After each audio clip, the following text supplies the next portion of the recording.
नमस्कार आदाब दोस्तों। तो चलिए आज फिर हम आप लोगों के ले रहे हैं देश और दुनिया की तमाम ताजा बड़ी खबरें, ब्रेकिंग न्यूज हेडलाइंस, एक एक करके तमाम बड़ी खबरें आपके सामने रखेंगे। सबसे पहली और बड़ी खबर कर्नाटक से सामने आ रही है, जहां पर बीजेपी का पहला विकेट गिर चुका है। दोस्तों खबर यह है कर्नाटक में बड़ा उलटफेर होने वाला है और यहां पर एक बीजेपी विधायक ने जो सीएम है कर्नाटक के और कांग्रेस के नेता सिद्धारमैया से मुलाकात की है। इसके बाद यह संभावनाएं लगाई जा रही है, जो दावा कांग्रेस की तरफ से किया जा रहा था कि जेडीएस और बीजेपी के लगभग 15 एमएलए कांग्रेस में शामिल हो सकते हैं, उसकी शुरुआत हो चुकी है।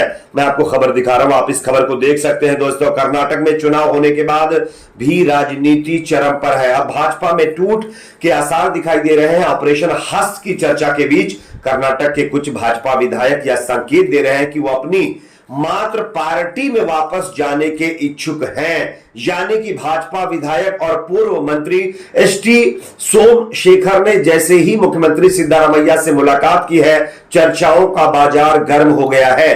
बेंगलुरु के यशवंतपुर निर्वाचन क्षेत्र से भाजपा विधायक सोमशेखर ने सीएम सिद्धारमैया से मुलाकात की है। हालांकि उन्होंने कहा है कि उनकी मुलाकात अपने निर्वाचन क्षेत्र के विकास पर चर्चा के लिए हुई थी, लेकिन आप समझ सकते हैं कि कर्नाटक के अंदर जिस तरह से कुछ दिनों से हलचल तेज है, राजनीतिक सरगर्मियां तेज हैं, उसके मद्देनजर ये बीजेपी के नेता और कांग्रेस के नेता की मुलाकात यह अपने आप में चौंकाने वाली है। वो भी कर्नाटक के अंदर अगर सीएम से अगर कोई बीजेपी के एमएलए मिल रहे हैं तो ये अपने आप में एक बड़े उलटफेर के संकेत दिखाई दे रहे हैं। अब देखना यह होगा आगे इस पर क्या होता है, लेकिन ये कांग्रेस के लिए अच्छी खबर जरूर है। कर्नाटक से अगर 15 के करीब एमएलए जेडीएस और बीजेपी के कांग्रेस में शामिल होते हैं, तो बात करेंगे अगली खबर की जो कि सामने आ रही है। दोस्तों यहां पर बिहार के अंदर एक बार फिर जबरदस्त फसाद देखने को मिला है। आप इस खबर को देखिए। बिहार में नाग पंचमी के मौके पर सोमवार को निकाले गए महावीरी अखाड़ा जुलूस पर पत्थरबाजी के बाद कई जगहों पर दो पक्षों में झड़प की खबर सामने आई है। पश्चिम चंपारण के बगहा टाउन और पूर्वी चंपारण के मोतिहारी में 3 जगहों पर सांप्रदायिक तनाव के दौरान एक दूसरे पर बताया जा रहा है कि पथराव भी किया गया और यहां पर तोड़फोड़ की भी खबरें सामने आई हैं। बगहा में इन घटनाओं की कवरेज करने के दौरान एक पत्रकार भी इसमें इंजर्ड हुआ है। इसके बाद विपक्ष ने सुरक्षा इंतजामों को लेकर पुलिस प्रशासन पर सवाल खड़े किए हैं। पश्चिम चंपारण के बगहा शहर में सोमवार शाम एक धार्मिक जुलूस के दौरान पथराव में 3 पुलिसकर्मियों समेत 12 लोग इसमें घायल होने की खबर है। प्रशासन ने पर्याप्त सुरक्षा तैनात करने के अलावा बड़े बगहा उपमंडल में निषेधाज्ञा लागू कर दी, यानी कि धारा 144 लागू कर दी है। यह घटना सोमवार करीब 4 बजे हुई है, जब महावीरी अखाड़े के जुलूस पर कथित तौर पर पथराव किया गया और इसके बाद हालात बिगड़ गए और उसके बाद जो सिचुएशन बनी है वो खबर आपके सामने है। यानी जिस तरह से देश में लगातार भड़काऊ बयानों के जरिए आपस में दो धर्मों के बीच लड़ाई करवाने का प्रयास किया जा रहा था, उसमें कुछ हद तक अब बिहार के अंदर भी वो लोग सक्सेस हो गए जो समाज में नफरत फैलाकर लोगों को आपस में डिवाइड करना चाहते थे।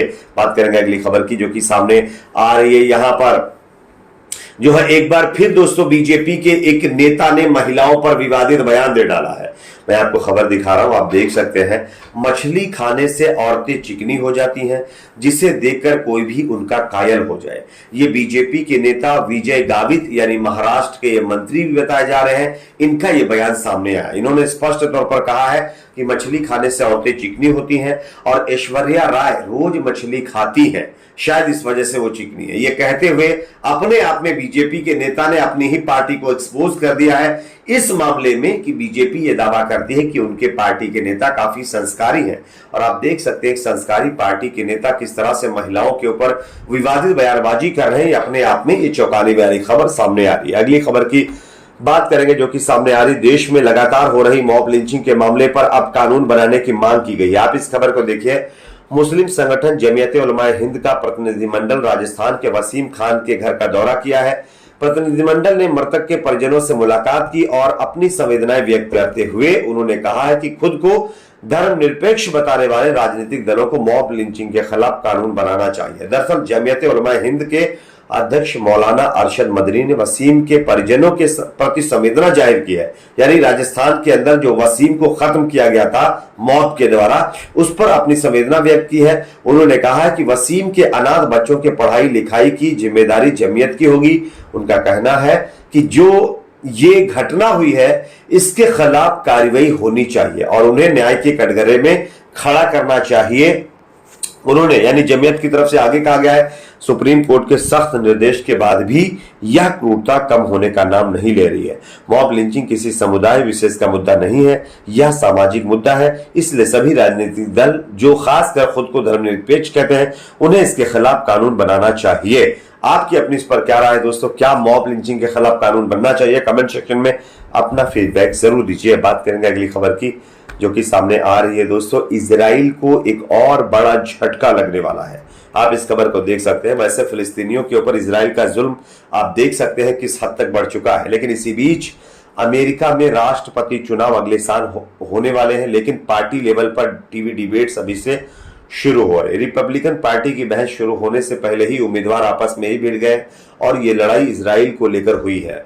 भारतीय मूल के उम्मीदवार विवेक रामास्वामी ने ऐलान किया है कि अगर वो सत्ता में आते हैं तो इजराइल के साथ संबंधों पर विचार करेंगे, जबकि निकी हेली ने कहा है कि इजराइल अमेरिका का संबंध काफी स्पेशल है, ऐसे में इसको लेकर ऐसे बयान नहीं देने चाहिए। अपने एक इंटरव्यू में विवेक रामास्वामी ने कहा है कि अमेरिका की ओर से किसी एक देश के लिए कोई कमिटमेंट नहीं होनी चाहिए जिस तरह इजराइल को लेकर की गई है। उन्होंने कहा कि इजराइल को अमेरिका की ओर से उतनी ही आर्थिक मदद मिलनी चाहिए जितनी बाकी पड़ोसी देशों को मिलती है। यानी स्पेशल जो ट्रीटमेंट अमेरिका इजराइल के साथ करता है, जो खास रिश्ता है, वो खत्म करने पर कहीं ना कहीं यह बयान दिया गया है। यह अपने आप में इजराइल के लिए बड़ा झटका हो सकता है अगर यहां पर नए कैंडिडेट चुनाव जीतते हैं। तो अगली खबर की बात करेंगे दोस्तों। नूह के अंदर जो फसाद हुआ था, उस फसाद के बाद अब मुस्लिम युवाओं ने जिस तरह से भाईचारे की मिसाल दिखाई है और भाईचारे की मिसाल यहां पर जो है पेश की है, वो अपने आप में देश के लिए काफी अच्छी है। मैं आपको खबर दिखा रहा हूं, आप देख सकते हैं।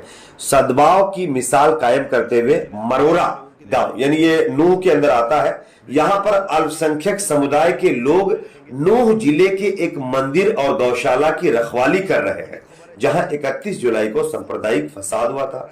मुस्लिम समुदाय के लगभग 30 से 40 युवाओं को क्षेत्र में सांप्रदायिक सौंदर्य बनाने रखने के लिए रात 10 बजे से सुबह 4 बजे तक मंदिर और गौशाला की रखवाली करते देखा जा सकता है। यानी कि जिस नूह में 90% मुसलमान है, उस नूह में एक मंदिर भी है और इस मंदिर की रखवाली की जिम्मेदारी मुस्लिम समुदाय के युवाओं ने ली है और वो इस मस्जिद की रखवाली कर रहे हैं और इस पर पहरेदारी कर रहे हैं। उनका साफ तौर पर कहना है कि किसी की मजाल नहीं है कि इस मंदिर में आकर कोई हाथ लगा दे और गौशाला कोई हाथ लगा दे।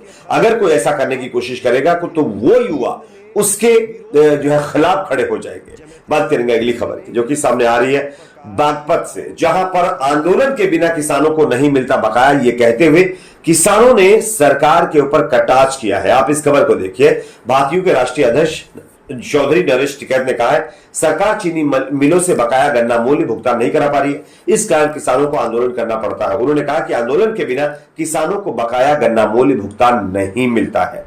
आप इस पर क्या सोचते हैं? कमेंट सेक्शन में बताइए। वीडियो को लाइक शेयर, चैनल को सब्सक्राइब जरूर।